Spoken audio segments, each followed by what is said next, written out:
connaissez pas le domaine de la Salse, je rappelle très rapidement, succinctement, la petite histoire de ce lieu, qui n'en est pas une moindre. Voilà, c'est l'histoire qu'on dirait tout droit tirée de Saint-Exupéry, mais qui n'en est pas moins tout à fait véridique. Puisque c'est l'histoire de Jean Drény, qui est pilote aviateur pendant la Seconde Guerre mondiale, et qui se retrouve dans le sud du désert du Maroc. Et suite à une rencontre de troisième type, il va être guidé par la parole de Maître Philippe de Lyon, qui lui demande de retrouver un château, une abbaye et une source. Et suite à cette histoire, il se retrouve donc proche de Rennes-le-Château, et ensuite on lui dit de trouver l'eau salée. Et c'est comme ça que Jean Drény a retrouvé les lieux ici même où vous vous trouvez, donc la source salée est à côté. Et un lieu qui est sacré et qui a été construit par nos anciens donc en 1970 sur les ruines qui se trouvaient là.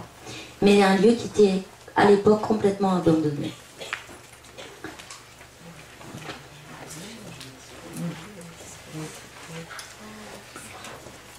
Pour en revenir à l'histoire plus actuelle d'aujourd'hui même, en mars dernier, nous avons été cambriolés ici même, et donc on nous a volé l'ex-chapiteau qui nous servait de lieu de conférence, et on nous a volé aussi les batteries de l'éolienne.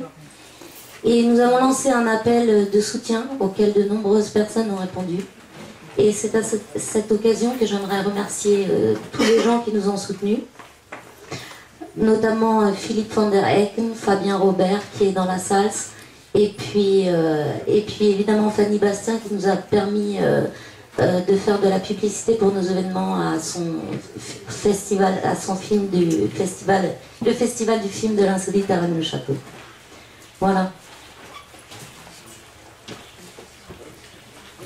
Ah oui, je voudrais remercier, ne pas oublier de remercier Renée van Otegem, qui est notre doyenne et vice-présidente, notre amie, qui est la première résistance en ces lieux, puisque quand les Men in Black, les encravatés, sont venus vouloir lui exproprier ce domaine, elle leur a dit la phrase de MacMahon, « J'y suis, j'y reste ». Merci.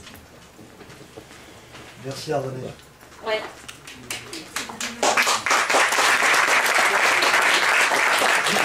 C'est dans ce contexte que nous nous réunissons aujourd'hui pour la conspiration de la matrice. Vous avez vu que nous avons utilisé la petite carte du jeu Illuminati de Jackson. La résistance toute résistance est inutile. Donc c'était pour illustrer la dimension subtile de cette résistance, qui n'est pas tant physique mais surtout interne, que j'ai utilisé cette carte. Voilà, donc comme dirait le philosophe écossais Chesterton, le fou n'est pas celui qui a perdu la raison, le fou est celui qui a tout perdu, excepté la raison. Voilà, donc ne nous bernons pas nous-mêmes, osons passer le mur du feu de l'illusion totale, pour faire un petit clin d'œil à la planète des singes, et activons notre sel alchimique, c'est le cas de le dire. Le commando d'élite, c'est ce veilleur qui nous rappelle que le monde vrai est subtil et qu'il n'en est pas moins réel, et non l'inverse. Et c'est ainsi que nous nous reconnaissons en temps réel dans ce monde, et c'est comme cela que notre rencontre avec Rox s'est passée l'année dernière, et je le remercie vivement d'être venu nous voir encore cette année. Voilà, vive la résistance alchimique. Bienvenue à tous et bonne conférence.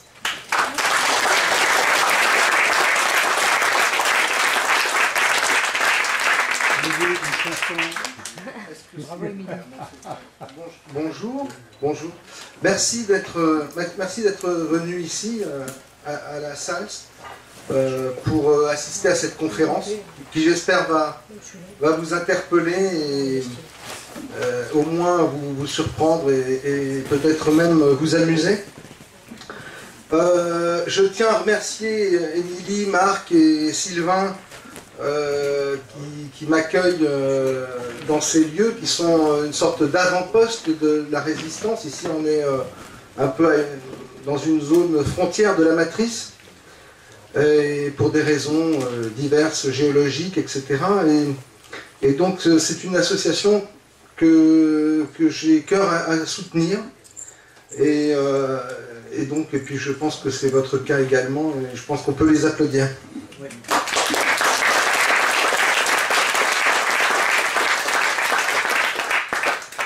La semaine dernière, j'ai passé une semaine à Rennes, enfin, j'ai passé quelques jours à Rennes-le-Château absolument formidable. J'ai vécu un moment exquis, très enrichissant, grâce à Fanny et Geoffroy, qui sont les deux organisateurs du festival du film de l'insolite, qui existe maintenant depuis 2 ans. Et je tiens vraiment aussi à vous dire à quel point j'ai passé un moment sympathique, un moment convivial, amical. C'était vraiment super, et je pense que je tenais à en parler ici, en plus parce que Fanny est avec nous cet après-midi. Et je crois que je pense qu'il est important également de soutenir ce genre d'aventure humaine, d'initiative, parce que ça fait partie de la vie de la région, et j'espère que la région va aider encore plus ce festival, qui a à cœur de rester un festival humain et ouvert à tous, avec des films qui sont en plus hyper intéressants. J'ai eu l'honneur d'être jury. Voilà, donc je vais commencer cette conférence. Pour commencer déjà à vous parler de la conspiration de la matrice, ce qui est important, c'est qu'on parle de la même chose. Et donc j'ai décidé de vous faire un petit tableau rapide de ce que moi j'entrevois de ce qu'est la matrice. Donc comme ça on parlera à peu près de la même chose. C'est un lecteur qui m'a envoyé un schéma basé sur la lecture de mon livre, et donc j'utilise son schéma aujourd'hui là pour cette conférence. Donc où sommes-nous? Nous sommes dans une matrice artificielle, et qui est composée de 7 sphères de densité, qui sont en fait donc des bandes de fréquences. Et quand on est emprisonné dans une de ces bandes de fréquences, quand on est en phase dans ces sphères-là, tout paraît matériel. Alors comment ça se configure? Vous avez le Soleil qui est au-dessus, l'un et l'autre, qui est une porte vers une matrice qui serait une matrice originelle. Ensuite, vous avez la 7e sphère qui est où séjournent les archontes, ce que j'appelle moi les faux dieux, les légions noires.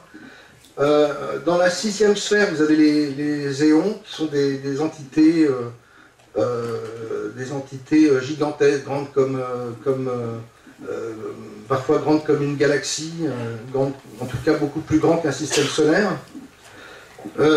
Vous avez dans la 5e sphère de densité de la matrice artificielle, les égrégores, les golems, qui sont des entités plus proches de nous, qui sont des entités parasites. Je sais que généralement on a tendance à penser que les égrégores sont créés par l'esprit humain. Je ne pense pas que ce soit le cas. Je pense qu'ils préexistaient largement à l'humanité, mais qu'ils font leur œuvre de parasitage et grandissent et se nourrissent de nos énergies. Ensuite, vous avez l'astral, la zone de l'astral par rapport à la matrice. C'est la zone de l'astral, c'est un peu le cœur central de cette matrice artificielle. Elle est divisée en 3 zones. Donc il y a le haut astral où se trouvent les défunts. Également, il faut savoir que l'astral est gardé par des gardiens que j'appelle les elfes noirs. Et en dessous du haut astral, alors dans le haut astral, il y a une zone un peu particulière qui est protégée hors de contrôle des faux dieux, et qui est protégée par des champs électromagnétiques, où se trouve justement le QG de la résistance. Vous avez en dessous le moyen astral. Alors j'ai cette particularité, j'en suis arrivé, à force de me poser la question, et puis à force de choses que je vivais, que j'ai expérimenté, à me rendre compte qu'en fait, nous étions réellement dans le moyen astral, ce que certaines religions, comme je crois les protestants et les catholiques, appellent le purgatoire. Et donc c'est là que nous nous trouverions. Et puis enfin, il y a le bas astral, où vont les défunts qui sont fragilisés, vibratoirement très bas, et eux, ils sont à la merci d'entités parasites, tous les démons, les djinns, etc., toutes ces créatures qu'on appelle démoniaques. Ensuite, plus bas, encore plus bas, vous avez l'ombre, ce que j'appelle l'ombre, qui est la zone de véritable mort, qui est la sphère racine, où en fait viennent se perdre définitivement les défunts qui se retrouvent, qui partent du bas astral et qui se retrouvent enfermés là-dedans. Et donc là, c'est vraiment une perdition définitive, plus ou moins définitive. Et avant cette zone d'ombre, il y a la zone grise, où se trouvent les francs-tireurs, sont des membres de la résistance, simplement qu'ils ne peuvent plus regagner le haut astral, vibratoirement c'est plus possible pour eux, pour des raisons d'expérience de vie, ils se sont retrouvés là, et eux sont chargés justement d'essayer de libérer des entités qui peuvent encore l'être dans l'ombre, ou d'empêcher certaines de descendre jusque dans l'ombre.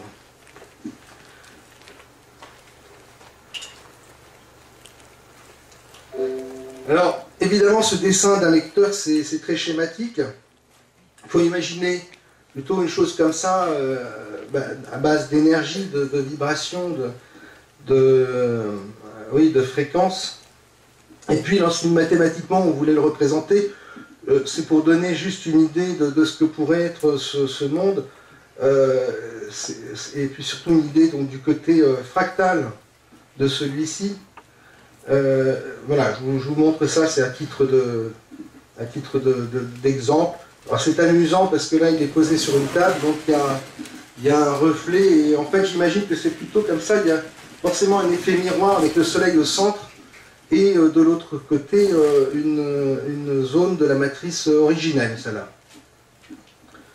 Voilà, et on retrouve ça, on retrouve ce genre de figure, d'un point de vue plus énergétique, on va être là-dedans. Ça c'est une plongée à l'intérieur de la matrice artificielle. Vous voyez comment ça peut se représenter à l'intérieur. Vous avez tout ça sous forme d'ondes. Et puis évidemment ce qui est extérieur, planétaire, etc., cosmologique, on peut le retrouver également au niveau de l'être humain. Ça fonctionne un peu sur le même système, et ça c'est une vision d'une galaxie qui fonctionne de la même façon. Alors je vous passe ça, mais je ne suis pas un spécialiste de ces schémas et de ces figures-là. Il y a des gens qui sont beaucoup plus compétents que moi pour pouvoir rentrer dans ce genre de discours. Mais enfin voilà, c'était à titre d'illustration. Alors cette matrice artificielle, elle est rendue cohérente par le temps. Le temps qui est une sorte, qui peut être considéré comme une sorte d'énergie, et c'est le temps qui est le vecteur de la matérialité, quelle que soit la sphère de densité dans laquelle on se trouve en fait. Lorsqu'on est en phase vibratoire dans une sphère de densité, tout autour de nous paraît matériel. Et le temps implique le vieillissement, le pourrissement, etc. Donc, en tout cas dans notre dimension, la prédation, le parasitisme qui en découle pour contrecarrer ces effets. Mais ce qu'il faut bien savoir, c'est que dans la matrice artificielle, tout est en rapport avec le temps.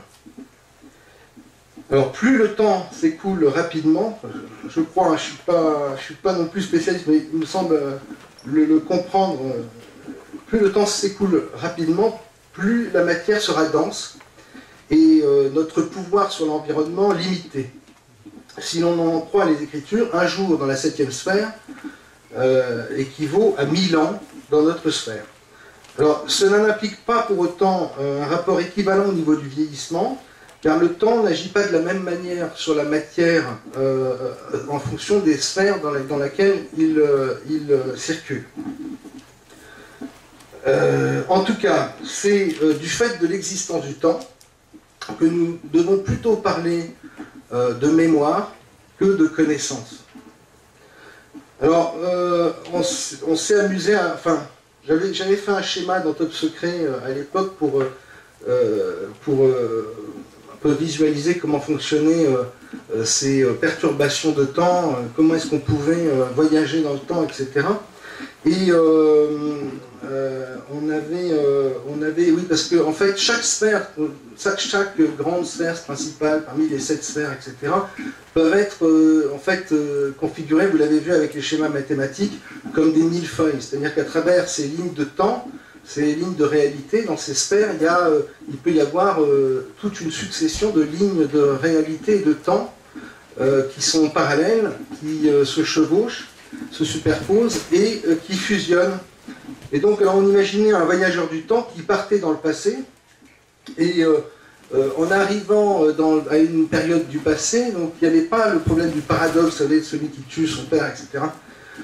Puisqu'en réalité, en se déplaçant dans le passé, il crée, dans l'espace-temps, il crée un passé fantôme qui venait fusionner ensuite au moment du présent du voyageur. C'est-à-dire que si un voyageur part et qu'au bout de 3 mois il fait une boulette, il modifie quelque chose, c'est 3 mois après son départ que ça va se répercuter sur sa ligne de temps originelle. Alors donc je vous fais, c'est vraiment un tour rapide, un tableau, là, c'est une présentation comme ça. Je vous fais également la présentation des hiérarchies qui vivent dans cette matrice artificielle. Alors il y a les faux dieux qui ont conçu la matrice artificielle, qui sont, alors les faux dieux on peut imaginer qu'ils sont à l'origine notamment de toutes les organisations religieuses importantes, les organismes d'État, etc. Tous les leviers de pouvoir sont entre leurs mains. Alors les faux dieux sont, on peut les appeler les archontes, les légions noires, etc. Ensuite, donc dans leur chute, puisqu'ils ont créé la matrice artificielle, dans leur chute, ils ont entraîné avec eux des membres d'autres hiérarchies. Et parmi ces hiérarchies, c'est là qu'on trouve les éons, les égrégores, les golems, alors les élémentaires. Vous avez également l'ADN. Et toutes ces entités sont retrouvées enfermées dans la matrice artificielle avec eux, ont été entraînées dans leur chute. Et